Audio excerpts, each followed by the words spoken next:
마리아가 가서 예수와 함께 하던 사람들이 슬퍼하며 울고 있는 중에 이 일을 알림해 그들은 예수께서 살아나셨다는 것과 마리아에게 보이셨다는 것을 듣고도 믿지 아니하니라. 그 후에 그들 중 두 사람이 걸어서 시골로 갈 때에 예수께서 다른 모양으로 그들에게 나타나시니 두 사람이 가서 남은 제자들에게 알리었으되 역시 믿지 아니하니라. 그 후에 11 제자가 음식 먹을 때에 예수께서 그들에게 나타나사 그들의 믿음 없는 것과 마음이 완악한 것을 꾸짖으시니 이는 자기가 살아난 것을 본 자들의 말을 믿지 아니함일러라. 부활, 부활, 부활입니다. 할렐루야. 예수 그리스도께서 십자가의 희생 제물이 되어서 우리의 죄값을 치르셨지만 보란 듯이 그리고 예언대로 사흘 만에 부활하셨습니다. 성경학자들은 마가복음이 사복음서 중에서 가장 먼저 쓰였을 것이라고 추정합니다. 따라서 마가복음의 부활 기록이 부활에 관한 가장 첫 번째 증거 자료라고 할 수 있겠죠. 오늘 본문에는 부활의 첫 증인들이 등장합니다. 예수 그리스도의 부활이 흥미로운 점은 바로 부활의 최초 목격자가 여성이라는 점인데요. 권사님들이라고도 표현할 수 있겠죠. 예수님께서 금요일에 죽으셨고 그 다음날 토요일은 안식일이었기 때문에 이 여성들은 주일 새벽이 될 때에야 부랴부랴 예수님 시신이 안치된 동굴로 찾아갔습니다. 그래서 시체가 썩는 것을 방지하기 위해서 향품을 챙겨간 것이죠. 그런데 웬걸 무덤을 막고 있던 큰 바위가 굴려져 있었을 뿐 아니라 예수님이 사라지신 것입니다. 마가복음은 시기적으로 굉장히 중요한 시기에 쓰여진 편지입니다. 왜냐? 기독교에 대한 핍박이 더욱 거세져 갈 때에 교회들과 그리스도인들 사이에서 읽히던 편지이기 때문입니다. 교회는 이 편지들을 통해서 힘을 얻고 복음 위에 든든히 설 수 있었습니다. 당시에는 신약 성경이 아직 없던 때라서 사도들 또는 교회 권위자들의 기록들을 돌려보던 시기였습니다. 예수 그리스도의 부활을 굳게 믿고 있던 초대교회 성도들은 분명히 이 부활 사건이 사실이라는 것을 믿어야만 했을 것입니다. 그런데 여기서 독특한 점이 발견됩니다. 아까도 얘기했지만 바로 예수님의 부활의 최초 목격자가 여성이라는 사실입니다. 예수님 당시 유대 사회는 여전히 가부장적인 사회였습니다. 남성들이 사회의 기득권자들이었고 여성들에게는 큰 권한이 없던 때였습니다. 법정에서도 여성들의 증언보다는 남성들의 증언이 더욱 효력이 있었죠. 그만큼 여성보다는 남성들이 감당해야 했던 사회적 역할이 큰 그런 상황 속에서 예수 그리스도의 그 부활의 최초 목격자를 여성으로 소환한다는 것은 이것은 바로 부인할 수 없는 분명한 역사적 사실이라는 것을 입증하는 자료가 됩니다. 믿음은 들음에서 나고 들음은 그리스도의 말씀에서 납니다. 그렇습니다. 믿음은 들어야 하는 것입니다.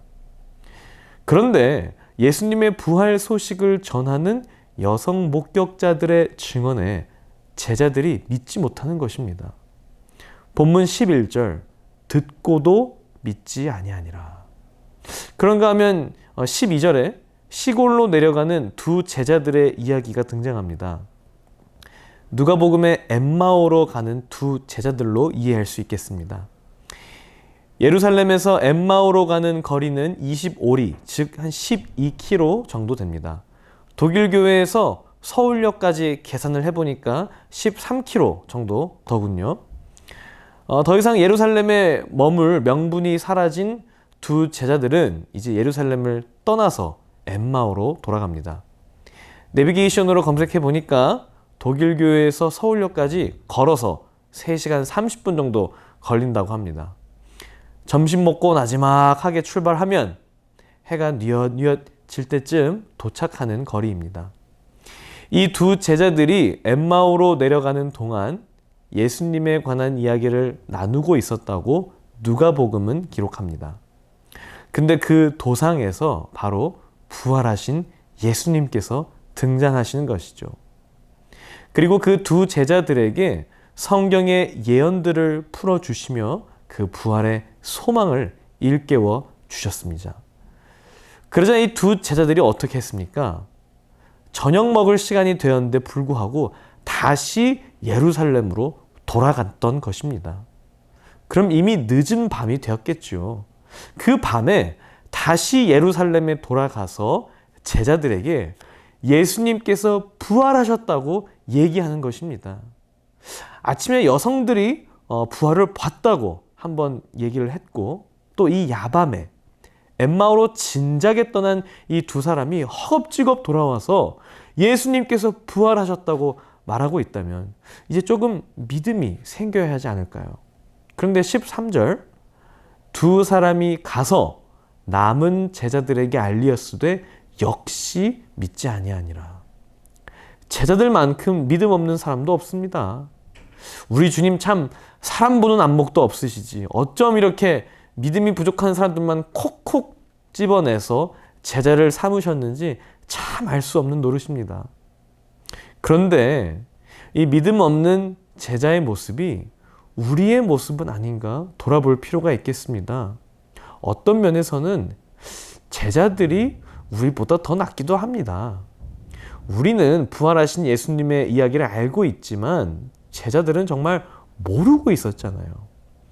우리는 몇 번째 맞이하는 부활주일이지만 그들은 한 번도 부활주일을 맞아본 적이 없습니다. 제자들에게 첫 부활주일은 기쁨과 감격의 날이 아니라 의심과 혼란과 꾸짖음의 날이었던 모양입니다. 본문 14절, 그들의 믿음 없는 것과 마음이 완악한 것을 꾸짖으시니.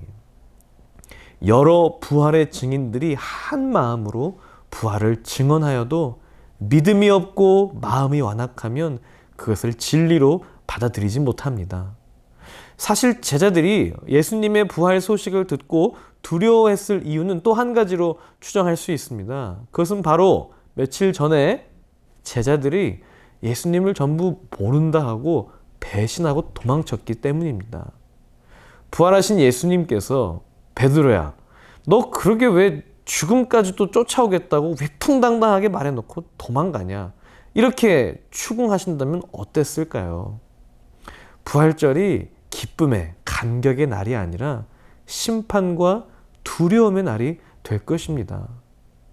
그러나 부활절이 기쁨이 되는 이유는 바로 그 의심의 한복판으로 부활하신 예수님께서 걸어오셨기 때문입니다. 우리를 그냥 옛 모습 그대로 내버려 두지 않으시고 우리의 질문들에 대답이 되어주셨기 때문입니다. 왜 나를 3번 부인하느냐 라고 묻지 않으시고 오히려 너가 나를 사랑하느냐 3번 물어봐 주셨기 때문입니다. 할렐루야. 예수님께서는 두려움에 쌓인 우리에게 기쁨과 자유를 주시기 위해 부활하셨습니다. 그러나 믿음 없음과 마음의 완악함으로는 이 부활의 기쁨을 누리지 못할 것입니다. 부활절은 또한 부활절에서 끝나지 않습니다. 이어지는 말씀 구절은 온 천하에 다니며 만민에게 복음을 전파하라고 명령합니다. 아직 어안이 벙벙한 제자들에게 그들이 비록 지금 다 이해하지 못하고 준비되지 않은 것처럼 보인다 하여도 예수님은 그들에게 지상 대명령을 위임하셨던 것입니다. 왜냐하면 복음 전파는 제자들의 수준이나 실력으로 이루어지는 것이 아님을 예수님은 알고 계셨기 때문입니다. 나중에 사도행전 2장에서 마가의 다락방, 오순절 성령 강림 사건 이후에 성령으로 충만한 제자들이 길거리에 나가서 복음을 전하기 시작합니다. 그러므로 주님께서는 준비된 사람을 부르시는 것이 아니라 부르시고 준비시키신다는 사실을 우리는 기억해야 할 것입니다. 사랑하는 성도 여러분, 부활절이 여러분에게는 기쁨의 날인가요? 두려운 날인가요? 우리 안에 예수님께서 거하십니다. 두려워하지 마시기를 바랍니다. 그리고 이제 우리 안에 주님께서 계시기에 이 복음을 들고 담대히 나아가길 바랍니다. 순종하는 우리 발걸음을 통해서 성령께서 일하실 것을 기대합시다. 기도하시겠습니다. 살아계신 하나님, 죽음이 끝인 인생이 아니라 예수 그리스도를 믿는 믿음으로 영원한 생명을 우리에게 부활로서 보여주신 줄로 믿습니다. 이제 우리가 그 예수 그리스도의 부활에 참여한 자가 되어서 살든지 죽든지 주의 영광을 위하여서 하게 하시고 우리가 주님 배움는 그날까지 부활의 증인으로서 온 천하를 다니며 만민에게 복음을 전하는 성령으로 충만한 주님의 제자들 되게 하여 주시옵소서. 예수 그리스도의 이름으로 기도합니다. 아멘.